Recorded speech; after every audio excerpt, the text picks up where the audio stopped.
Good evening. मैं मदन लाल शाह बिहार से एक रिटायर्ड प्रोफेसर अंग्रेजी विषय में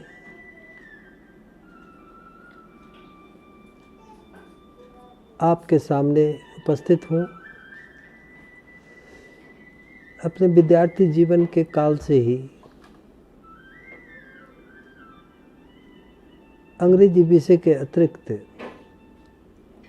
आध्यात्मिक पुस्तकों में मेरी गंभीर रुचि रही है। पिछले 3 से 4 दशक मैंने कई आध्यात्मिक गुरु के प्रवचन, लेख, कई विदेशी दार्शनिकों के विचार, उनकी पुस्तकें और अपना मनन तथा चिंतन, इनसे मैं खेलता रहा हूँ, इसका आनंद लेता रहा हूँ।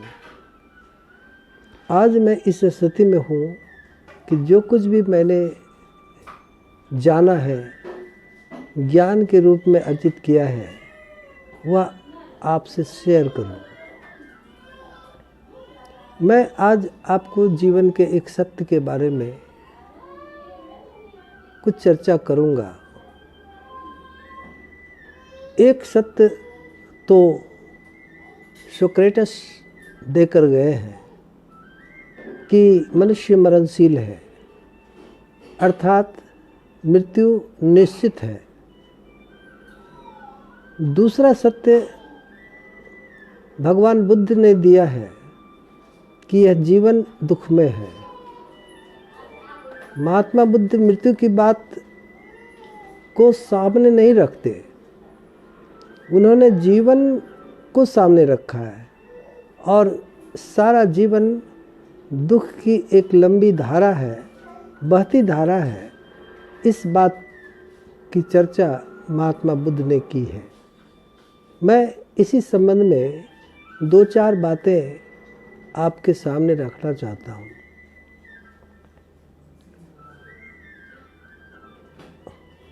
हमारा जीवन जागृत से आरंभ होता है और जीवन के चाहे किसी काम में हम लगे हों, हम हमेशा शंका और भय से युक्त ही रहते हैं।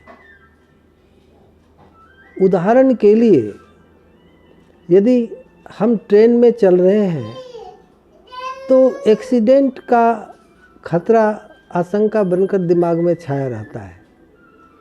कुछ ऐसी ही बात हवाई जहाज़ में सफ़र करने के समय भी है और टाइटैनिक जैसे जहाज़ पर भी चलते समय कुछ ऐसा ही भय और शंका से सभी लोग ग्रस्त रहते हैं।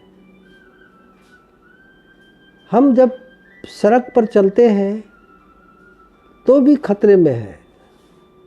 अगर कार में है तो भी एक्सीडेंट का खतरा है, अगर पैदल चल रहे हैं तो भी चोट खाने का खतरा है, और अगर हम घर में हैं, बड़े मकान में, बड़े बड़े भवनों में आराम फरमा रहे हैं, तो सच मानिए वहाँ भी एक अनजाना खतरा भूकंप का है। इसके अलावे अगर हम कहीं एकांत जगह में, सुनसान जगह में, झोपड़ी में सुख से रह रहे हैं तो वहाँ भी भूख, गरीबी, अकाल, वर्षा, तूफान, आंधी इत्यादि की शंका बनी रहती है। दूसरे शब्दों में, ऐसा कोई क्षण नहीं जब हम भय से ग्रस्त न हो। इस भय को हटाने के लिए ही दुनिया में मनोरंजन के साधन विकसित किए गए हैं। ये मनोरंजन हमें ऐसे वातावरण में ले जाते हैं ताकि जो हमारा दुख है वो सामने ना रहे, स्मृति में ना रहे। हमारे बॉम्बे का बॉलीवुड या अमेरिका का हॉलीवुड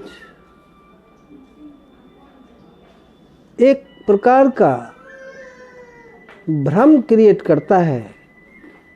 जब हम खूबसूरत युवक युवतियों को देखते हैं तो हमें ऐसा लगता है कि यह जीवन तो बड़ा सुखमय है, मगर यथार्थ में बात वही सत्य है जो हम और आप महसूस करते हैं।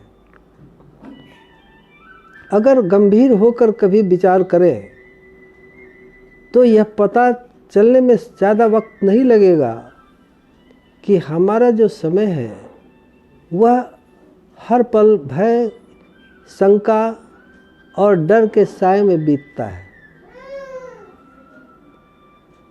हम कभी भी निश्चिंत महसूस नहीं करते हैं। हम इस भय को दूर करने के लिए पैसा, धन, जन, बल, शक्ति, नाम, ताकत आदि पर जो है विशेष ध्यान देते हैं, मगर इन बातों से हमें मुक्ति नहीं मिलती है। तो फिर क्या रह जाता है? भगवान बुद्ध ने जीवन को दुखमय बता दिया और दुख की थोड़ी बहुत व्याख्या मैंने अभी आपके सामने कर दी। तो इस चर्चा का क्या अर्थ है? इस चर्चा का अर्थ यह है कि एक रास्ता ही बचता है जो हमें इस शंका, भय, दुख, चिंता से मुक्त कर दे। वह है ईश्वर पर भरोसा। अगर हम सच्चे हृदय से, प्रेम से, भक्तिपूर्वक ईश्वर का नाम भजन करते रहते हैं, उनको याद करते रहें, तो वहीं से सांत्वना मिलेगी। ईश्वर हमें मृत्यु से तो मुक्त नहीं कर सकते, मगर जीवन का जो दुख है जिसकी चर्चा मैंने अभी की है, उससे राहत जरूर देंगे। यह मेरी अनुभव की बात है। और मैं ये नहीं कहता कि घर द्वार त्याग करके पहाड़ पर तपस्या किया जाए। मैं इसकी ओर आपको ले जाने के लिए तैयार नहीं हूँ। मेरी बस इतनी सलाह है कि आप ईमानदारी पूर्वक जीवन यापन करें, अपने परिवार का उत्तरदायित्व निभाएं, अपने परिवार बच्चों का देखभाल करें, मगर हृदय से आप ईश्वर को जरूर याद करते रहें। अगर हम ईश्वर को याद करते हैं तो हमारा जो दुख है जीवन का, वो बहुत कुछ घट जाएगा और हम राहत से जी सकेंगे। धन्यवाद।